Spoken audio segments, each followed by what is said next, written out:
રાજ્યમાં મેઘરાજાની જમાવટ, દક્ષિણથી લઈ સૌરાષ્ટ્ર સુધી વરસાદી માહોલ।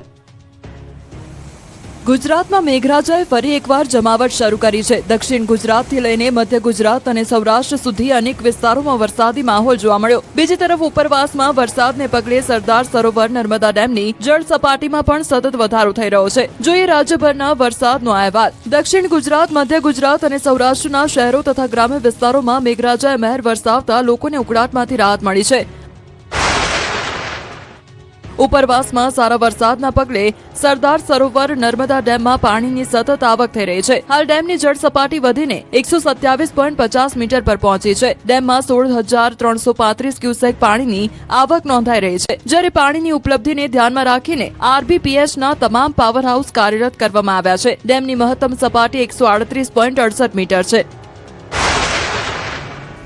વડોદરામાં ભારે ઉકળાટ બાદ વાતાવરણમાં પલટો આવ્યો। સવારથી ધીમી ધારે વરસાદ શરૂ થયો, જ્યારે કેટલાક વિસ્તારોમાં ધોધમાર વરસાદ પણ વરસ્યો। શહેરના વિવિધ વિસ્તારોમાં હળવાથી મધ્યમ વરસાદથી લોકોને ગરમીમાંથી રાહત અને ઠંડકનો અનુભવ થયો। દક્ષિણ ગુજરાતના વલસાડ જિલ્લામાં પણ સવારથી મેઘરાજા મહેરબાન રહ્યા। વલસાડ શહેર ઉપરાંત ભાગડાવડા, કોસંબા, તિથલ રોડ અને હાલર રોડ વિસ્તારમાં સારો વરસાદ નોંધાયો। લાંબા વિરામ બાદ વરસાદ પડતા ખેડૂતોમાં ખુશીનો માહોલ જોવા મળ્યો। સૌરાષ્ટ્રના રાજકોટ જિલ્લાના જેતપુરમાં પણ વાદળછાયા વાતાવરણ વચ્ચે વરસાદી ઝાપટા વરસ્યા। શહેર અને આસપાસના ગામડાઓમાં વરસાદથી લોકોને અસહ્ય ઉકળાટમાંથી આંશિક રાહત મળી। રાજ્યના વિવિધ વિસ્તારોમાં વરસાદની નવી ઇનિંગ શરૂ થતા એક તરફ લોકોને ગરમી અને બફારામાંથી રાહત મળી છે, તો બીજી તરફ નર્મદા ડેમમાં પાણીની આવક વધતા જળસંગ્રહ પણ મજબૂત બન્યો છે। ખેડૂતોના ધબકારા વધારતા સમાચાર સામે આવ્યા છે। વરસાદની ઘટ ખેડૂતો માટે હવે મુસીબત બની ગઈ છે। ગુજરાતના 9 જિલ્લામાં વરસાદની ચિંતાજનક સ્થિતિ જોવા મળી છે। દેશમાં સૌથી વધુ અછતવાળા 100 જિલ્લામાંથી 9 ગુજરાતના જિલ્લા છે। વરસાદની ઘટ મામલે દ્વારકા દેશમાં ચોથા ક્રમે છે, તો દ્વારકામાં વરસાદની 97% ઘટ છે। કચ્છમાં વરસાદની ઘટ 86% નોંધાઈ છે।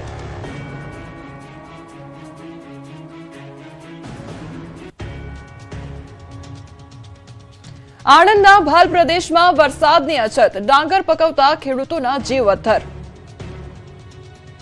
આણંદ જિલ્લાના ખંભાતનો ભાલ વિસ્તાર, જે ગુજરાતમાં ઉત્તમ ગુણવત્તાની ડાંગર માટે જાણીતો છે, પરંતુ આ વર્ષે વરસાદની અછત અને સિંચાઈના પાણીની તંગીના કારણે અહીંના ડાંગર ઉત્પાદક ખેડૂતો મુશ્કેલીમાં મુકાયા છે। 25 ગામોના ખેડૂતો સામે હવે પાક બચાવવાનો પડકાર ઉભો થયો છે। ડાંગરની વાવણીનો સમય શરૂ થઈ ગયો છે, પરંતુ ખેતરોમાં પૂરતું પાણી ન મળતા ખેડૂતો ચિંતામાં મુકાઈ ગયા છે। ખેડૂતોએ વાવેતર માટે ખેતરોમાં નાખેલું ધરું પણ પાણીના અભાવે બળી રહ્યું છે। પાંદડ, મિતલી, વડગામ, ગુડેલ, રોહણી, તળા તળાવ, દહેડા, નવી આખોલ, જૂની આખોલ, ગોલાણા, લુણેજ અને સોખડા સહિતના ભાલ વિસ્તારના ગામોમાં ખેડૂતો ડાંગરની ખેતી પર નિર્ભર છે, પરંતુ આ વર્ષે ન તો વરસાદની મહેર છે, ન તો કેનાલોમાં સિંચાઈનું પાણી જોવા મળી રહ્યું છે। ખેડૂતોનું કહેવું છે કે જો સમયસર પાણી નહીં મળે તો ડાંગરનો પાક નિષ્ફળ જઈ શકે છે અને તેની સીધી અસર તેમની આર્થિક સ્થિતિ પર પડશે। હાલ ભાલ વિસ્તારના ખેડૂતોની નજર હવે વરસાદ અને સિંચાઈના પાણી તરફ છે। ડાંગરના પાકને બચાવવા માટે તાત્કાલિક પાણીની વ્યવસ્થા કરવામાં આવે તેવી ખેડૂતોની માંગ છે। વરસાદ ખેંચાતા ઘાસચારાના ભાવ બમણા, તો ગૌશાળાની હાલત કફોડી બની છે।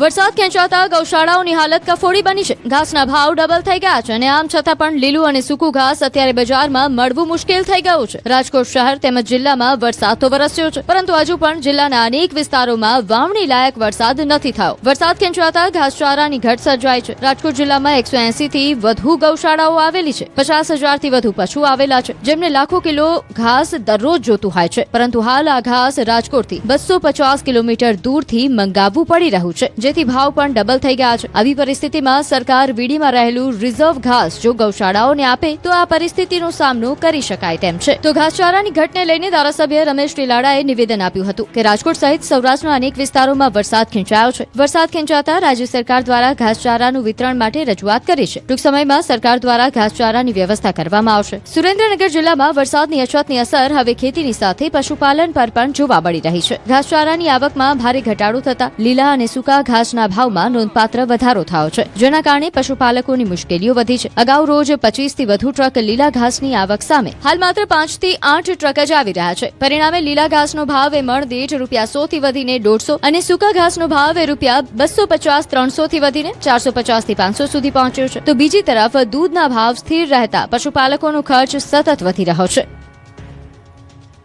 જૂનાગઢમાં વન વિભાગની ઢીલી નીતિનો આરોપ, રજીસ્ટ્રેશન કરવામાં ધાંધ્યા. જૂનાગઢના ગિરનારમાં યાત્રાળુઓની સુરક્ષા માટે ઇન આઉટ ઓનલાઈન રજીસ્ટ્રેશનની જાહેરાતો થઈ, પરંતુ અમલના પહેલા જ દિવસે વ્યવસ્થાનો ફિયાસ્કો સામે આવ્યો. ન્યૂઝ 18 ગુજરાતીએ આ મુદ્દો ઉઠાવ્યા બાદ આખરે તંત્ર હરકતમાં આવ્યું અને હવે એન્ટ્રી પોઈન્ટ પર રજીસ્ટ્રેશન શરૂ કરવામાં આવ્યું છે. ગિરનારમાં યાત્રાળુઓની સુરક્ષા માટે વહીવટીતંત્રએ ઇન આઉટ ઓનલાઈન રજીસ્ટ્રેશન સિસ્ટમની જાહેરાત કરી. હેતુ હતો કે ગિરનાર પર કેટલા શ્રદ્ધાળુઓ છે તેની ચોક્કસ માહિતી રહે અને કોઈ પણ આપત્તિના સમયે ઝડપી કાર્યવાહી થઈ શકે. પરંતુ જાહેરાતના પહેલા જ દિવસે આખી વ્યવસ્થાનો ફિયાસ્કો સામે આવ્યો. એન્ટ્રી અને એક્ઝિટ માટેના QR કોડ જ લાગ્યા નહોતા, રજીસ્ટ્રેશન પ્રક્રિયા શરૂ થઈ નહોતી અને શ્રદ્ધાળુઓ કોઈ પણ નોંધણી વગર ગિરનાર પર ચડતા અને ઉતરતા જોવા મળ્યા. રજીસ્ટ્રેશન કરવા ઈચ્છુક પ્રવાસીઓ પણ મૂંઝવણમાં મુકાયા. ન્યૂઝ 18 ગુજરાતી આ સમગ્ર મુદ્દો અહેવાલ દ્વારા ઉજાગર કર્યો. ત્યારબાદ તંત્ર સફાળું જાગ્યું. હવે ગિરનાર સીડીના એન્ટ્રી પોઈન્ટ પર પોલીસ જવાનોને રજીસ્ટ્રેશનની જવાબદારી સોંપવામાં આવી છે. શ્રદ્ધાળુઓ હવે પોતાના મોબાઈલમાં QR કોડ સ્કેન કરીને ઓનલાઈન રજીસ્ટ્રેશન કરી શકે છે. જ્યારે સ્માર્ટફોન ન હોય અથવા ઓનલાઈન પ્રક્રિયામાં મુશ્કેલી હોય તેવા યાત્રાળુઓ માટે સ્થળ પર જ ઓફલાઈન અને વિનામૂલ્યે રજીસ્ટ્રેશનની પણ વ્યવસ્થા કરવામાં આવી છે. તાજેતરમાં ગિરનારમાં બાળક પર સિંહના હુમલાની દુઃખદ ઘટના બાદ સુરક્ષાને લઈને સરકાર અને વહીવટીતંત્ર વધુ સતર્ક બન્યું છે. હવે દરેક યાત્રાળુએ યાત્રા શરૂ કરતી વખતે ઇન અને પરત ફર્યા બાદ આઉટ એન્ટ્રી કરાવવી ફરજિયાત રહેશે. સાથે જ ઓળખપત્ર પણ સાથે રાખવું પડશે. દરિયાકાંઠાના સિંહોનો મુખ્ય શિકાર નીલગાય અને ભૂંડ, અભ્યાસમાં ખુલાસો.